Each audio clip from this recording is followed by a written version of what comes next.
in size and in personality and in style. And even though I'm probably old enough to be his mother, I see him as a father figure because he has motivated and inspired me and many others, not just with the confines of this business, but in terms of personal development and just looking at his getter type of attitude. So this man has been leading us in the Caribbean, and more than that, he's been leading the world. He is now the captain of our company, and it is my pleasure and privilege to introduce to you none other than King Cordell James. King James, take it away. Pleasant. Good night. I said, "Oh, I feel good, girl. You make me feel special." Let me stop. But thank you for the warm introduction. I'm a little happy and excited tonight, man, because I see the future being bright, and I want to share that with everyone. So please share this information. Send the YouTube link along. We are live on YouTube. Send it, take it and put it on your Facebook post while I set things up. You just go ahead and just get this thing out and running to everyone with immediate effect. Tonight, I'm going to really touch on some key areas that have been trending topics for quite some time now. So I need every moment and time that I could get with you to spend here with you for the next 30 to 40 minutes, 45 minutes maximum. I'm going to do things a little different this evening. I'm going to share from all over the screens. I'm going to go on YouTube. I'm going to go in the back office. I'm going to just share. I'm going to go to a PowerPoint. I'm going to just help you gather this information. I take the 3.5 years that I have in my mind and pour out as little as I can and as simple as I can, because I'm a simple human. And I love to tell people, if I understand this, you can understand this. You can simply, easily pick this up. Trust me, you can pick up this information, compact it, and personalize it, and get involved. So this is what we're going to do. So I believe you guys are sharing right now. I know a couple of guests, we're expected to have a couple of guests on, as the call is definitely designed for individuals. It's designed for people to come and listen, first-time individuals, to hear what is happening in the world of finance, to hear about this thing called cryptocurrency, to hear what is a myth, to hear about blockchain, to just figure out, what is this? What are we a part of? What is the world going to, especially with this COVID-19 situation that we are all facing? A situation that has affected the globe like nothing before, that there's all sorts of conspiracy theories that's out there that can be led in different directions. What is it all about? Well, allow me to share. And what I want to do, I want to open up by, let me see if I could pull up. Sorry, yeah. I want to open up by giving you a little bit of who we are and my particular company that I'm a part of. I'm part of this company by the name of OneLife Network, where we want you to join us so you can think and act globally. You can be empowered by your future. Right this very moment, many people across the globe are future struck and in a mess, and they feel the future is gloomy. But why many people feel that it's gloomy? It have people who are waiting for this particular type of recession to jump in and make heaps of income on misery of people. We don't happen to be anything like that. What our company is doing is to show you how there's hope and there's light in this financial despair that is taking place, where we can show you the truth of what is happening globally that can position you and your family for a legacy. That is what we are about. So with our website, if I was to go in the back end of the presentation, we talk about we are a global company. We talk about we are a growing network of over, look how live it is, at over 3.6 million members as it is right now. What we stand for professional, we stand for education, we stand for trust, we stand for stability. But here's what's very important, the mission that we're on. And this is the journey that I'm going to take you on with me tonight to help you understand the mission that we're on. Our One Life Network mission is to enable a global community of web users to take an active part in using and improving new cutting-edge digital products and services. We aim to increase the quality of the life of members. So while things are in disarray and there's so much being said, we aim to increase the quality of your life. How? How are we going to increase the quality of your life, my friends? By providing you with alternative, that means something else, and equal access to practical and relevant financial education to people worldwide. Wow. Practical and relevant financial education to people worldwide. Wow. Equal access, it says. So immediately, we are letting you know that the world do not provide you, no matter the school curriculum you grew up under, equal and practical access to education about finance. Woo! Woo! That it says it all. I can't wait till I get to the theory and the practical, because immediately I'm letting you know that's what we want to do. We want to give you practical. People don't give you that type of education, friends. You have to hope to apply what you learn. But with what we are geared to, and our mission is the best of both worlds. We want to ignite a natural educational evolution. That is what we are going to ignite when you join our mission, which is going to create opportunities for economic growth in new marketplaces. That's the mission that this organization that I'm a part of is all about. We want you to join this One Life mission, this mission that's going to enable global change, friends, because it's needed. It's needed. So allow me to tune in to a video that I watched, and I'm going to narrate a bit. There's some things that's being said in the video that I need you to pay attention to. Some things are facts, some things I can read between the lines, some things I'm going to help you understand because it's creative, many of the things that this young man said. What we cannot ignore is that technology is changing the way we do business. Technology is changing the way we live and has been changing ever since the age of the internet that we live in. It has always been changing and evolving, but you see the age of the internet, it has drastically changed our life. Friends, take a listen. Because I want to talk about money. Countries can't just print more money. I want to talk about the printing of money. I want to talk about inflation. And I want to talk about why they just can't print more money. But it happens. This is what the video is not saying. But let's talk about it. To pay off their debts, or to feed the homeless, or to fix unemployment, or any other issue for that matter. Now, this might seem like a rather silly question, but I think it's one of those questions that people might be too embarrassed to ask, but there's no shortage of people wondering. The short answer can be summed up in one word: inflation. Inflation is defined as a persistent substantial rise in the general level of prices related to an increase in the volume of money, resulting in a loss of value of currency. But I'll get to that. First though, we need to establish exactly what money is. Now, this may seem obvious, but something that you need to understand is that money has absolutely no intrinsic value. None. What that means is that money in itself has no actual value. It's only considered valuable because it can buy things. But if you were stranded on a desert island, money would be totally useless.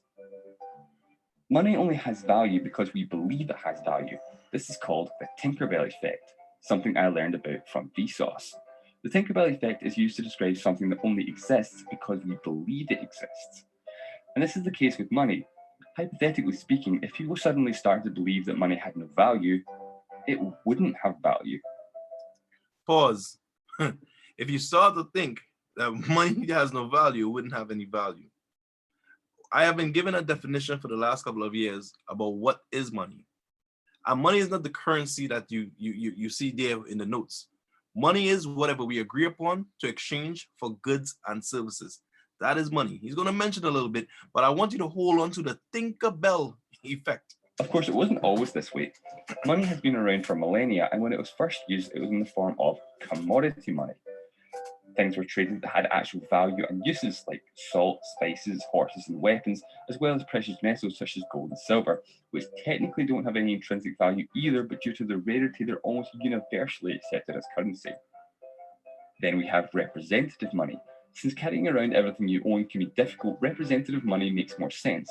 Basically, you give your gold to a bank and they keep it safe for you, and in return, they give you a piece of paper acknowledging that you own that gold. These pieces of paper can therefore be used as money, as anyone can go and redeem the gold at any time. But today, almost every country in the world uses fiat money. Fiat money requires faith and trust in the government that their money will have value. If we use a relatively young country as an example, the United States has gone through all three monetary systems within 200 years. In 1792, when the United States stopped using European money, the Coinage Act of 1972 brought the inception of the US dollar. The US dollar was originally in the form of commodity money in the form of gold, silver, and copper coins. The coins were actually made from real gold, silver, and copper, and the value of the metal that made the coins were exactly equal to their face value. The country then moved on to a mixture of commodity and representative money with the 1900 Gold Standard Act. The government issued dollar bills which could be exchanged for gold at any time. Gold standard is a type of representative money that many countries used at the time. This was an effective way to accurately calculate the exchange rate between countries. For example, if 1 gram of gold costs £1 in Britain and $1.50 in America, then you can easily deduce that £1 must equal $1.50. Gold coins were discontinued and the silver was removed from the other coins, effectively ending commodity money in the United States. In 1971, Richard Nixon officially abandoned the gold standard and the US moved on to fiat money. So today, money isn't backed by gold or anything else of value for that matter. So back to the question. So it shouldn't even be called money, but it is. But it's important to note that the US dollar, the euro, the pound, any currency is not backed by gold or any commodity. At hand, basic economics tells us that an increase in supply results in fall in demand and therefore a fall in price. So the more money in the economy, the lower the value of each dollar, meaning other countries can purchase more dollars in exchange for their currency. A second supply and demand graph shows why this leads to a rise in prices. More money in the economy causes a shift in the demand curve for goods and services, but since this isn't matched by an increase in economic output, prices must rise. Look at it this way. If the government printed $1 million and posted it to everyone in the country, causing everyone to go out and buy a sports car, but there's only a finite number of sports cars in the country, so the logical thing to do is to increase the price of a sports car. If we use an analogy to demonstrate this, imagine there's 4 people on a desert island. They each have 10 pieces of fruit. All fruits are considered equal in value. Now imagine they discover a whole forest of apple trees. The nominal value of apples has increased because there's more of them, but the actual value of an apple has gone down due to an increase in supply. Therefore, it now costs 10 apples for 1 banana, since demand for apples is low but high for bananas. Just to clarify, in this analogy, the people represent different countries, the fruit their respective currency, and the apple tree is the printed money. But it's not just because of economic theory that we know printing too much money is a bad idea. There's several examples throughout recent history. The most recent example is Zimbabwe, who in 2008 suffered extremely high inflation due to printing money. This was So they want to speak about Zimbabwe experiencing high inflation because of printing money. I want you to note what they're going to say about Zimbabwe and the printing of money. And then I want to draw a very important reference that you need to take note of, because there's no lie here. There's no lie as far as when I'm talking about me sharing the information. What this individual is sharing, there's some things and parts of the story that he's just leaving out. Maybe he knows, maybe he don't know. but I'm going to help you clarify. Result of some awful decisions by President Mugabe. When the economy took a turn for the worse, Mugabe printed more money to pay government expenditure. This caused inflation to skyrocket, and in mid-November 2008, Zimbabwe's inflation peaked at... Actually, wait, hold on a second. First, I need to provide some context. Inflation in the United States is around 2%. Economists generally agree that inflation levels of 1 to 3% are optimum. First world countries' inflation rates today range from 0 to 5%. A country is said to enter hyperinflation when their inflation levels exceed 50%. So, with that in mind, Zimbabwe's inflation at its peak reached 6.5, 6 trillion%. Or to put it another way, that number has 22 digits. It got so bad that prices doubled every 24 hours. The government tried to solve the problem by printing more and more money with higher and higher denominations. They also kept knocking zeros off the end by revaluing the Zimbabwean dollar 3 times, going through 4 different currencies with 4 different ISO codes. For the final redenomination, they were printing $100 trillion bills. People were literally using wheelbarrows full of cash to buy a loaf of bread. The government even made inflation illegal at one point, and people were actually arrested for raising prices. In 2009, the Zimbabwean dollar was abandoned, and to this day, they still have no national currency. Their people use currencies such as the US dollar, the pound sterling, and the euro. Before the hyperinflation... All right, pause. You see these currencies that they're speaking about here? These are the chief criminal currencies of the world. The US dollar, the pound sterling, and the euro. What do they have in common? I need a whole another hour of presenting to give you that information. But let me just put it in this direction. They started banking. They technically started banking. And because they started banking and controlled banking, they have over the years brainwashed individuals to believing in that Tinkerbell theory. There go Tinkerbell, she came back. If you believe in fairies, guess what? You'll see some fairies. If you believe in it enough, you'll imagine that there's fairies. In this concept, they were able to dominate the world through wars and other horrendous tactics that would have gave the US dollar, which is technically controlled by the pound, control over the world globally. The US dollar is used throughout based on the SWIFT code for banking and oil as the currency. But you remember what was shared? The belief. The belief in the US dollar is fading and falling. They spoke about Zimbabwe being able to print all this money. And because they were able to print all this money, that they lost value. The US don't stop printing money. They injected 6 trillion into the economy, but felt no inflationary effects. Why? Why was that? Because people believe in the Tinkerbell USD. So because they believe in it, because Zimbabwe money is not believed to have value, when he printed money, it just, but is it more to it? Absolutely. Because when the US dollar becomes 6 million to 1 USD for the Zimbabwe dollars, they're able to take a little bit of US and extract all that they want out of the people country. Similar things that they do with countries that they want to dominate and extract goods and services out of. They find a way to collapse your economy, where when you go into printing, you go into receivership. They're doing it with Venezuela now, but it's not working because Venezuela is getting help from the Chinese and the Russians. They cannot just invade because of the age of the internet that we're in, where we have so much information prevalent to us. They even now call the Venezuelan president a drug, a drug user, a drug runner, a drug smuggler. And they indicted him. How? What is it all about?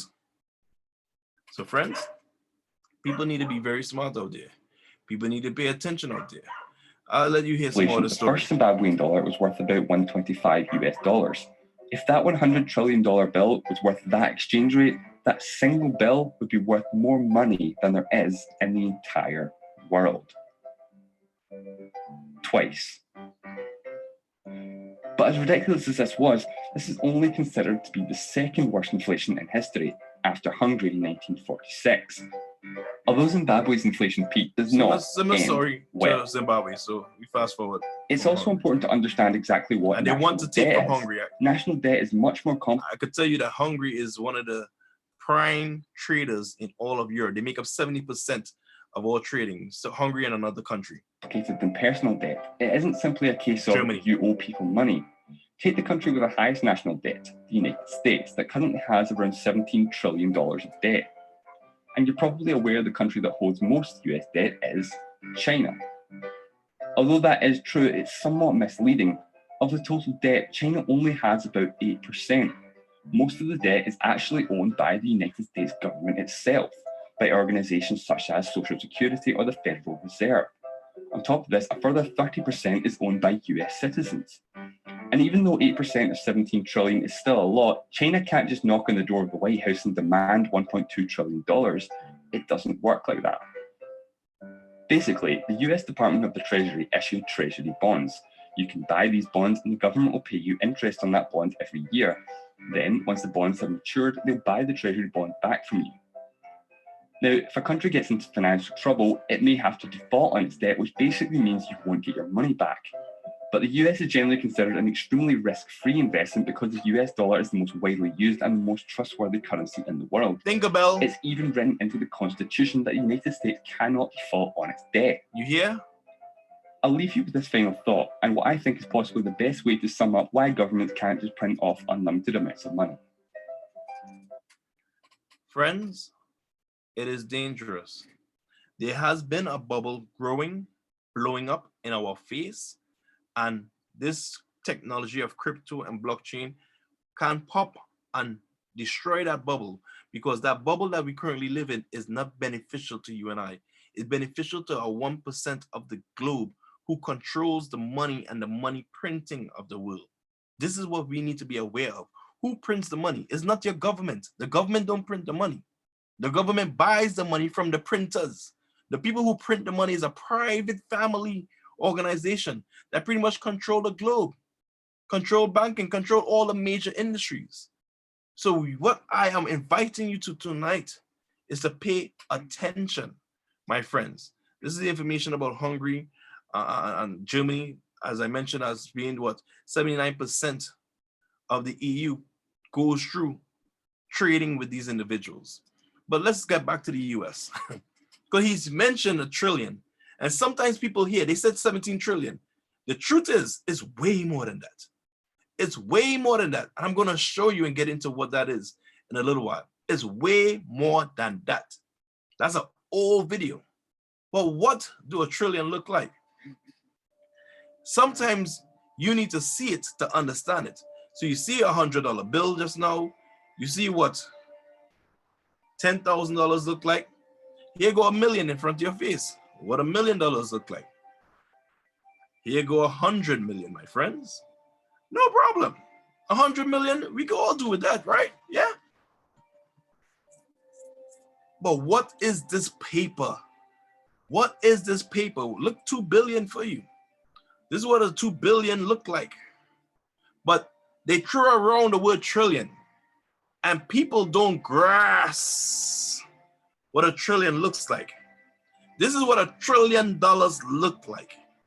You cannot tell me that there's not something wrong with the financial world when I'm showing you without a shadow of a doubt something has been wrong. Today you pay more attention to what's wrong because it's in your face via media, even if you don't care. Even if you don't want to know, you know why. Because it's being plastered and talked about because of the day and age we live in, which is this internet age of information. But I want you to know we're progressing from not just internet of information, but the internet of value. And this is what I'm going to speak about towards the end of the presentation, is the internet of value. But check this out. This is 20 trillion of debt. Twice the size of the Statue of Liberty, filling up the whole place. This is what the US is currently involved in. 20 trillion of debt. And you're telling me that their dollar value has money value to it? Who are they in debt to? You just saw. They're in debt to themselves. They're in debt to the Chinese. That is what's going on. But this is what it looks like. Do you understand? I just want to give you a snippet of what it looks like in time. So this is what it physically looks like. It looks overpowering. But what do it look like time-wise? Time-wise, what do it look like? Take a listen. Millions, billions, trillions. Like, we totally lose track of what that means and what that looks like. So let's take dollars and move it into something we have a better concept of. Time. And that's time. Yeah. So how long ago was 1,000,000 seconds? 1,000,000 seconds. 12 days ago. How long ago was 1,000,000,000 seconds? 32 years. Okay, final question. How long ago was 1,000,000,000,000 seconds? Not 12 days, not 32 years, but 1,000,000,000,000 seconds ago was 32,000 years ago. So friends, 1,000,000,000,000 seconds was 32,000 years ago, time-wise. I want you to understand that if I print $1,000,000,000,000, that's how long it's going to take if I'm printing it every second. If I move it up to $1,000 every second to print $1,000,000,000, that's still 32 years. How many printing press do the US have in order for them to inject 6 trillion into the economy? And their debt, when I started with these presentations with the team, we were speaking about 23, and I pull up the debt clock. At that time, we saw about the US debt was 23 trillion. Today is 24, pressing on to go to 25. How much more could they be in debt and this bubble grow? How much more?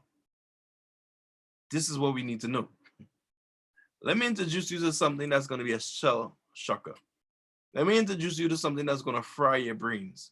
Let me introduce you to something that's money, real money, that absolutely represent the definition of money, where not only do we agree upon it, but because they have a finite supply, similar to the illustration he showed you, it can operate on supply and demand. And the more demand because of the more use, imagine money not losing value because of inflation. Imagine money increasing in value because of the utilization. This is the opportunity you have tonight to experience and be a part of. So I'm going to give you a quick crash course on OneCoin, the cryptocurrency. I'm going to give you a quick crash course on the OneCoin, the blockchain, and then I'm going to give you some little more information on it, how it looks, and how you can position yourself. What is cryptocurrency? Between January 2015 and April 2016, the value of the OneCoin cryptocurrency has risen over 11 times. How did OneCoin achieve that? OneCoin is different to other cryptocurrencies. The OneCoin cryptocurrency is based on cryptography that guarantees its security and makes it difficult to counterfeit. OneCoin is created through a process called mining. This ensures that every mined coin is unique, similar to how every dollar bill has a unique serial number called digital money or electronic cash. Cryptocurrency can be used instead of paper money. Cryptocurrencies make it easier and faster to transfer funds between two parties. The processing fees are low, enabling users to avoid the expensive fees charged by most traditional financial institutions for wire transfers.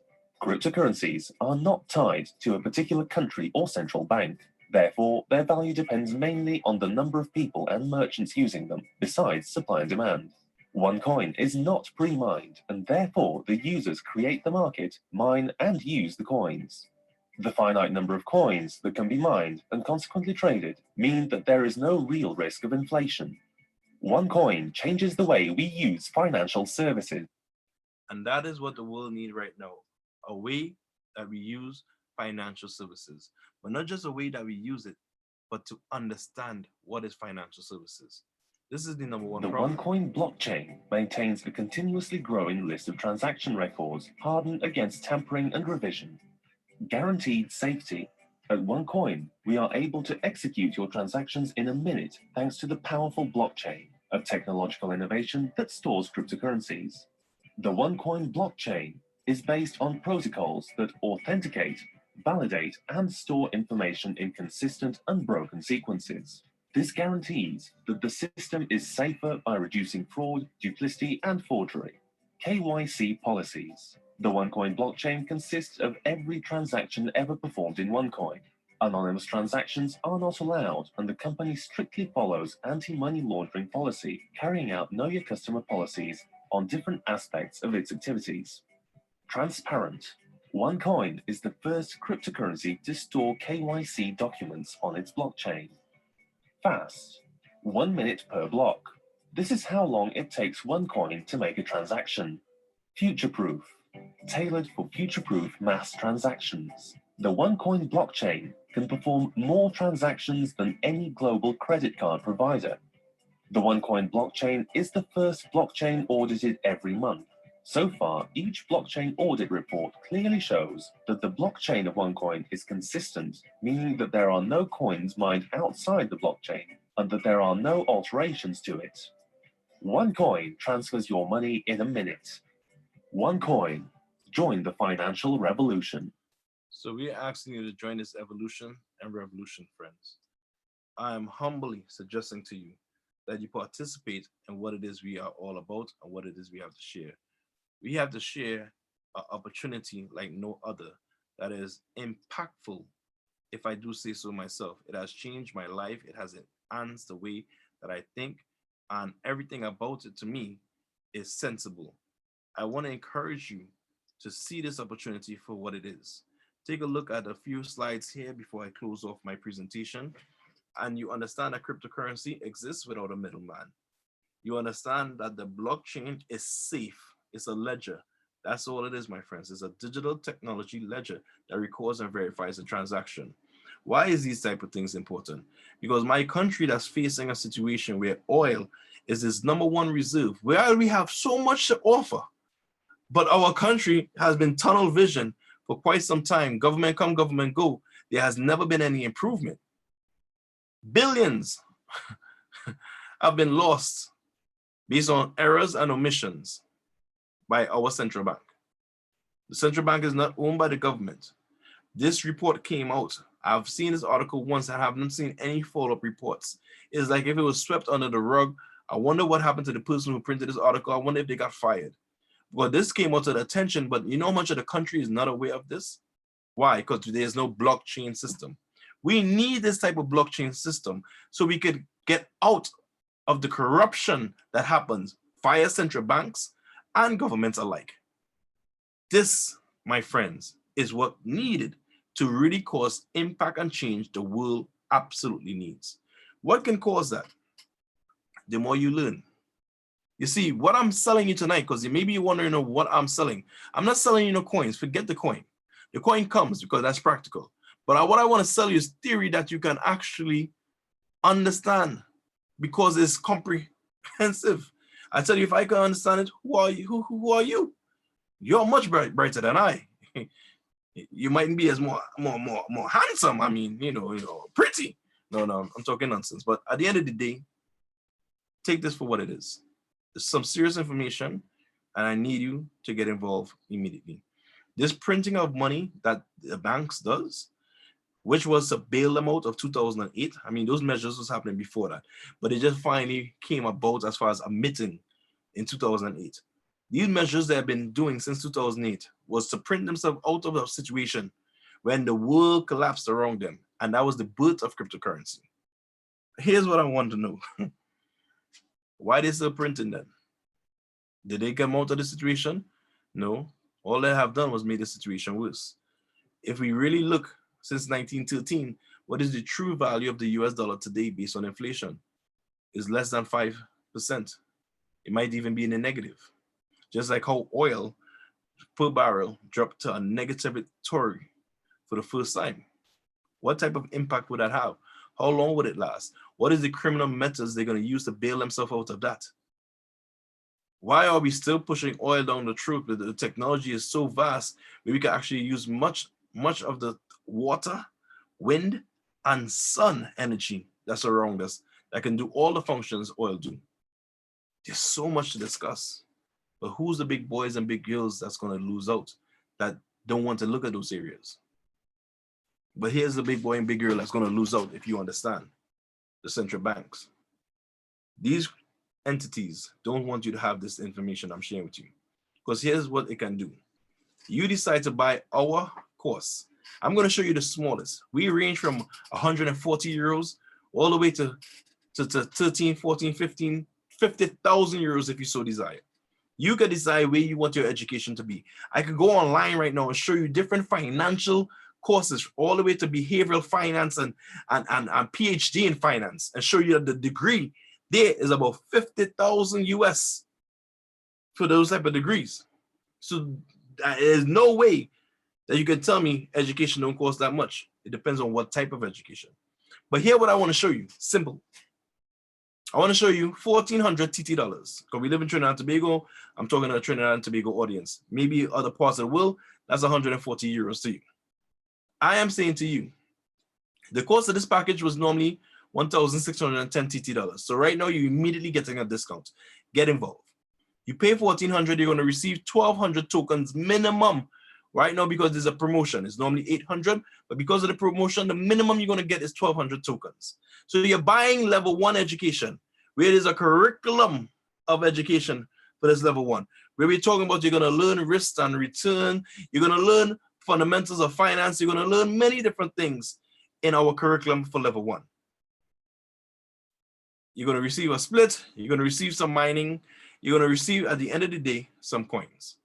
I'm not going to explain split. I'm not going to explain mining. When you get involved over the period of this 1 year of joining our One Academy University or One Academy School or One Academy, whatever you want to call it, get involved in our One Academy for 1 year. Just want to learn for 1 year. This is what it could look like for you. The current value of our coin is 42.43. If you remember in the video, it spoke about from 2015 to 2016, and the price thereabout was mentioned. Fast forward to 2020, 42. When I got involved, it was 6.25 euros. So I'm a living testimony that this concept works. I've seen it work.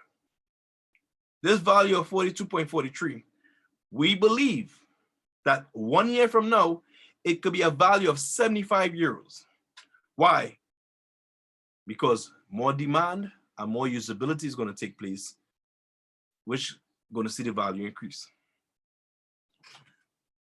So you have 4.8 coins. What could you do? In your e-wallet, if you multiply these coins by the 75 euros to bring it to TT, is 3,600. So here what's happening.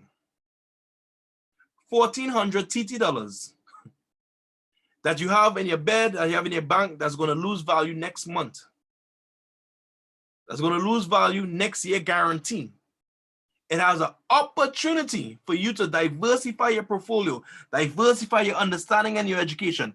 It has an opportunity that if you get involved with this, with a minimal amount of money, that you can see a buying power, not cash out, not come and take 3,600 TT dollars, no. But you can get 3,600 TT dollars worth of usability on our DealShaker platform. Right now, there's an offer by a young lady where you can spend 200 TT dollars in coins and 100 TT dollars, 100 TT dollars in coins and $200 TT in fiat to buy some fruits. So immediately you can get return because you're going to buy fruits anyway. Why not integrate into the payment and processing center of the world? Join the second economy. That's have to happen. It is bound to happen. There's no way for it not to happen.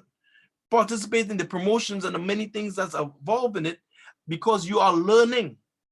You are learning, you're understanding what's going on. You're understanding through the currency that's presenting itself to be the number one. Why? Because we're the only one educating you, waking you up to the senses that something is happening, where this ecosystem is coming alive. Because what is an ecosystem? Trinidad and Tobago, we have an ecosystem that we use Trinidad and Tobago dollars. We cannot use it outside of Trinidad and Tobago. But my coin, that is a OneCoin, I can use in Trinidad and Tobago, but if I go to Italy, I can utilize it in Italy. I can buy a coupon card, a gift card for 200 euros, 100 euros worth in coin, 100 euros worth of euros. I take that 200 euro card and can use it anywhere thereabouts, that gift card that's been accepted, and get $200, 200 euro value. But what did I mine the coin at? What was my mining value? That's why you have to get the education and get involved. You have to become an educated miner. And we offer you an educated miner concept. Imagine a world without inflation. That is what we are. That is who we are. So as I look to wrap up, friends, I'm asking you to join this concept. Join this concept of fair exchange and usability. Where this dealshaker comes alive. I could go through videos and coupons of what people have spent doing. We have had successful events all throughout Trinidad and Tobago. Different persons purchasing for food, car, you name it. Many different items. Soap, perfume. Hey, it's happening. Our intention is just to integrate. You see, what the world is not offering you and what we are desiring to offer you is an opportunity to learn. So you can see your money actually increase in value. The world don't offer you that. The world right now is facing a financial situation and a crash that is guaranteed. Take whatever finance you have right now that you're saving that is just going to crash and die and burn. Take that opportunity now to position yourself. Because I could tell you one thing as I look to close. There's not one government out there that's giving you any solutions. My country is facing a very, very drastic situation because our number one commodity is in negative territory. What do that say if we have never diversified? What do that say for a country that's not pressing on technology? Who is the leadership that's going to rise up and take us through? You know who that is? You. Because you're hearing it here today. You're hearing it here first. Decide to position yourself. Join our fight. Join our revolution. And let's evolve together with immediate effect. This is your humble servant, King James.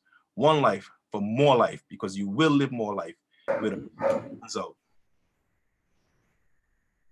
Wow, a feeling to say, Viva la revolution! Yes. Oh, what a wonderful presentation, King James. And as I said in my introduction, a humble man who, before this opportunity presented itself, did not know half of what he shared with us. I am sure about that. And his teachings have impacted on me and many others. I remember when I finished my degree, I'm a chemist. I don't know anything about managing people. So I went to do a little managerial course, a little finance course. And I spent plenty of money.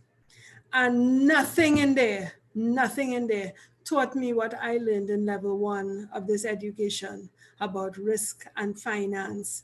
Now, King James touched on something tonight, that Zimbabwe story. And it may seem to you that we have to go far to get stories like that, but we don't have to go so far. Right in Suriname, since I've been in this business, I've heard the stories of people with their Surinamese dollar. You get up one morning and the value is changed. So tonight, I'm going to broaden our horizons a little bit. And I would like to ask one of our Surinamese representatives on the call if he would in fact share with us what this company has done for him.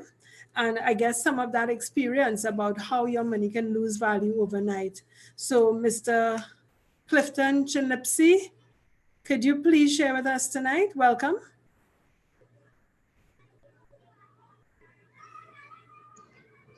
Can you hear me loud and clear? Yes, I can. Thank you. Okay. Yes. In real life, I was a life insurance agent. So I am a certified financial planner. What happened to one of my first customers is we made a financial planning for him. At the age of 60, he would receive 500,000 SRD, Surinamese guilders. That was before we changed our currency to SRD. So he paid his retirement every month, hoping that after, let's say, 15 years, he would get 500,000 SRD.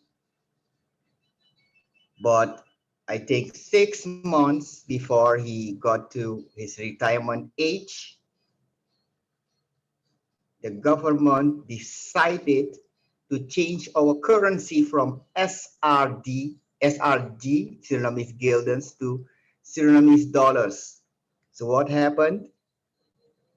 The 500,000 became 500 SRD. Why am I sharing this with you?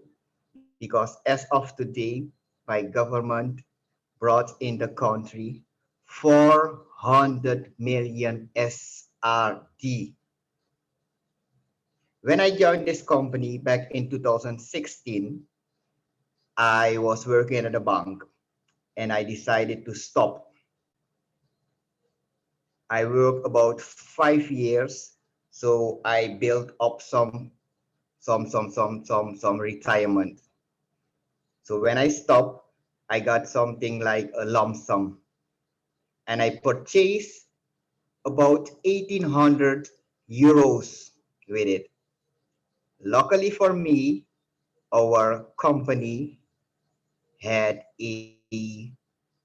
uh, like we have the Wonder Wheel now, a promotion. Promotion. Yes, we had a promotion.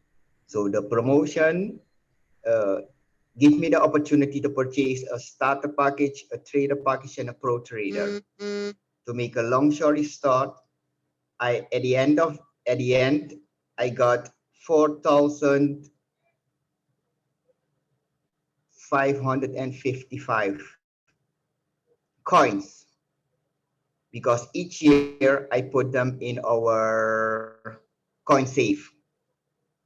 But what I'm sharing with you on the call right now is back in 2016, I used 1,800 euros. About 4 years further, now I own 4,555 one coins. And what is the value of one of those coins? 42.43. So that is about 191,000 euro in purchasing power. So I protected the value of my money in 2016. So I encourage you on this call. What happened to my first client did not happen to me. The opportunity given to you is something which I was in charge of about, I think about 20 years, because people were thinking that their pension was safe. But because we know that currency, its values goes down. So those of you on this call which are still asleep, wake up. Just like King James woke you up, it's time to take action. That's all I have to share with you. Wake up, take action, become financial educated. Thank you. Thank you so much, Clifton. And there it is, folks. You don't have to go far. If you did not believe what King James was saying, there we have it right in our backyard. I'm sorry we don't have any Venezuelans on the call who could share their experience because they too would have experienced that devaluing of their dollar overnight and money becoming almost worthless. So, folks, this is an opportunity to wake up, to educate yourself, because in this scenario, what you don't know can hurt you. A couple nights ago, I shared that this period, this lockdown period, is preparing us for retirement. You know, you're going to have a lot of time on your hands and a lot less money on your hands, depending on what your planning has been for your retirement. So let us utilize the opportunity now to get informed, get knowledge, do something, take action to prepare yourself for a brighter future. This information isn't coming to you by mistake. It is because the time is now. The time is right. Please, please, please get back to the person that invited you to this call. Ask for more information. And as I've indicated before, we are on day 30. We have 30 more to go. So you can come back every night at 8 p.m. to get more information. We have different presenters, different styles, different tidbits of information. You will get it all right here. Forget the soap operas, forget the reality TV, forget whatever it is you like to watch on cable right now. This is where you need to be. This can change your life. I thank you very much for joining us, and I look forward to seeing you again. Oh, and as usual, on 12 o'clock lunchtime, we do have our One Academy calls. They also run on Zoom and Facebook Live, and I believe YouTube Live now. So you can get a little more information about our ecosystem, especially our education, and hear from people who are in participating and benefiting from it. So join us at 12 noon, join us at 8 p.m. We are here to help you, to wake you up, to shake you up, to bring you out of whatever distress you may be in. Thank you, folks. Have a good night. Boom! And it's that. One's out. Great call. Great call. All right.